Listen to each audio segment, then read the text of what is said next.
in the East, always the seekers are requested to go to Himalayas. People ask me, Swamiji, why should we go to Himalayas? Understand, when you go and live with the nature in the hills, suddenly you realize life is not centered on you. In cities, the whole life is centered on you, means you know logically your whole day routine. Morning, where you will get up, how you will do the next step, what will be the next, and where you will go next, and how you will come back, and where you will come and rest. The whole thing is under your logical control, under your plan. So the whole thing goes according to your intellect, your logic, under your control. Because of this lifestyle, by and by you start believing unconsciously you are the king or ruler of your life. You do not believe there is a higher force behind the whole thing.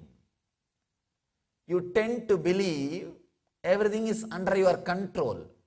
That is why when you fall sick or when something which is beyond your logic happens to you, you feel a big shock. It comes as a big shock to you. Your unconscious never believed there is something which is beyond your logic, because you live a routine life.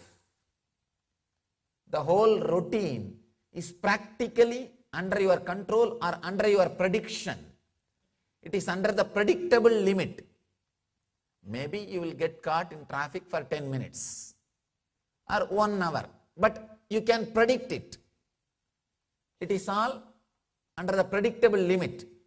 At the most you will have an accident, a small accident. Even that can be predicted.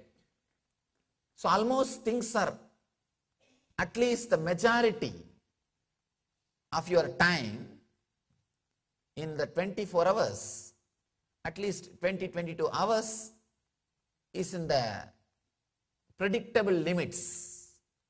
That is why by and by you start living a self-centered life in which you start believing life is under the control of your logic. Once in a while, if you go and live in Himalayas, where life is wild, natural, not logical, not organized, not arranged, you can't call 911 if you are sick. No ambulance is possible. Forget about medical care. Even ambulance is not possible. Life is something more than your logic. Life is something more than your intellect. It is not under your control or prediction as you believe unconsciously.